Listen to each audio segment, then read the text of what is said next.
నృత్య కళాభారతి గుంటూరు వారు యూట్యూబ్ ఛానల్కి స్వాగతం. అందరికీ నమస్కారం. ఈరోజు కూచిపూడిలో కొంత కొత్త పుంతలు తొక్కుతున్నారు. ఏమిటది, ఎట్లాగేంటనేది దాని గురించి చిన్న డిస్కషన్. కూచిపూడిలో హస్తాభినయాలు చాలా రకాలుగా ఉన్నాయి. మనం ఒక కావ్యార్థాన్ని అంటే ఒక పాటకు అర్థాన్ని కనుక మనం అభినయించేటప్పుడు హస్తేన అర్థం ప్రదర్శయేత్, హస్తాలతో అర్థాన్ని మనం ప్రదర్శిస్తాం. కానీ ఈ కూచిపూడిలో ఇప్పుడు కొంతమంది కొత్తగా వేరే అంటే మన నార్త్ సైడ్ ఉన్నటువంటి ఆ కథక్లో కానీ లేకపోతే అటువైపు ఉన్న మణిపురిలో కానీ హస్తాభినయం పెట్టే దాన్ని తీసుకొచ్చి కొంతమంది కూచిపూడిలో కూడా అదేదో అక్కడ చేస్తారు, వాళ్ళ పద్ధతిలో వాళ్ళు చేస్తారు, కానీ దీంట్లో కూడా పెట్టడం అనేది ప్రారంభిస్తున్నారు. ఉదాహరణకి మనం కృష్ణుడిని చూపించేటప్పుడు మనం మురళిని పట్టుకోవడం చూపిస్తాం. దీనిని మామూలుగా కూచిపూడిలో ఇలా పట్టుకోవడం అనేది చేస్తారు. అంటే రెండు మృగశీర్ష హస్తాలని ఇలా పట్టుకుంటారు. దీన్ని ఈ మధ్య ఇలా పట్టుకోవడం మొదలు పెడుతున్నారు. అంటే ఇది ఎక్కువగా నార్త్ సైడ్ అటు మణిపురి వాళ్ళు లేకపోతే కొన్ని సందర్భాల కథక్ వాళ్ళు అట్లా ఉపయోగించడం అక్కడ అది తీసుకొచ్చి ఇక్కడ పెడుతూ ఉంటారు. యాక్చువల్గా చూడండి, మురళి హస్తానికి మృగశీర్ష హస్తం పట్టుకుంటే ఈ తంబు దగ్గర నుండి ఈ స్మాల్ ఫింగర్, ఈ తంబు, ఈ స్మాల్ ఫింగర్ స్ట్రైట్గా ఉంటుంది కాబట్టి అది వేణువు. ఈ హస్తాలు మనం ఇట్లాగా ఈ ఫింగర్స్ని ఇట్లాగా ఆ మురళిని వాయించేటప్పుడు ఇది అంటే కూచిపూడి భాగవతులు కానీ వెనకట కాలం గురువులు కానీ పర్ఫెక్ట్గా మనకు హస్తాభినయం చూపించారు. ఆయన నార్త్ సైడ్ ఇంకా వాళ్ళని విమర్శించడం కాదు, కానీ వాళ్ళు ఏదో అట్లా అందం కోసం దేనికోసం పెడతారు, అది తీసుకొచ్చి ఇందులో పెడుతూ ఉంటారు. అలాగే ఈ మధ్య కొత్తగా చూస్తున్నాం, తిరుపతి హస్తాన్ని మామూలుగా వినాయకుడికి ఇలా మనం చూపిస్తాం కూచిపూడిలో. ఈ మధ్య అరాళ హస్తాన్ని పట్టుకోవడం ప్రారంభిస్తున్నారు కొంతమంది.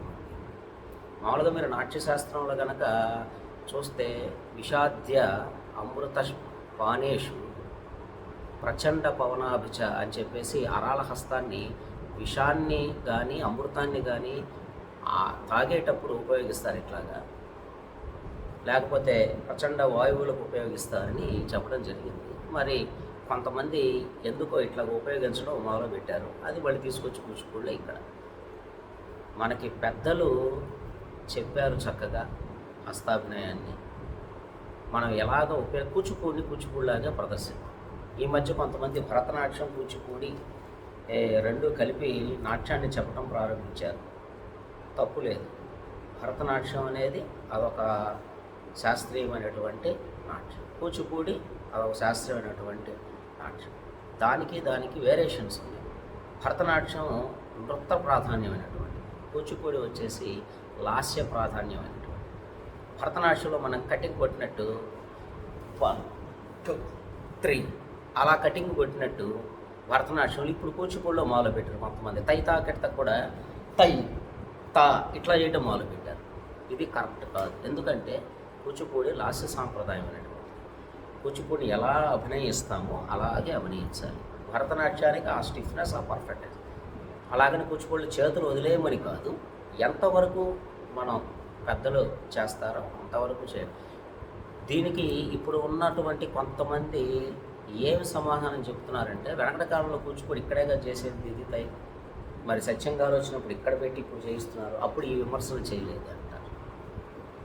అంటే కొంతవరకు అందం కోసం ఎంతవరకు మార్పు చేయొచ్చో, అంటే ప్రాజ్ఞులు, విజ్ఞులు, పండితులు ఆమోదయోగ్యంగా వాళ్ళు ఆమోదించే అంతవరకు ఎంతవరకు మార్పు చేయొచ్చు అంతవరకు చేయొచ్చు. కానీ ఇప్పుడు ఇదే మాటను పట్టుకొని మార్పు చేస్తున్నారు కదా కూచిపూడి వాళ్ళు చేస్తే ఓకే, మనం చేస్తే తప్ప అని రింగ్ డ్యాన్సులు పెట్టడం, కొండ ఎక్కి లేకపోతే చేతుల దీపాలు పెట్టుకుని రింగ్ పెట్టి, ఇది ఇప్పుడు ఏం తప్పే ఉంది?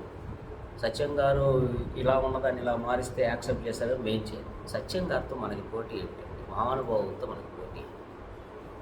పండితులు, ప్రాజ్ఞులు, విజ్ఞులు, మహానుభావులు వాళ్ళు చేసి వాళ్ళు ఆమోదించినది అనుసరించాలి. కానీ మనం ఏదో వాళ్ళు చేశారు కదా అని మనం ఏదో కొత్త ప్రయోగాలకు పోతే అది కరెక్ట్ కాదని నా ఉద్దేశం. నా మనసులో భావన చెప్పాను కానీ ఒకళ్ళని విమర్శించడానికని కాదు, ఒకళ్ళని వేలు పెట్టి చూపించడానికని కాదు.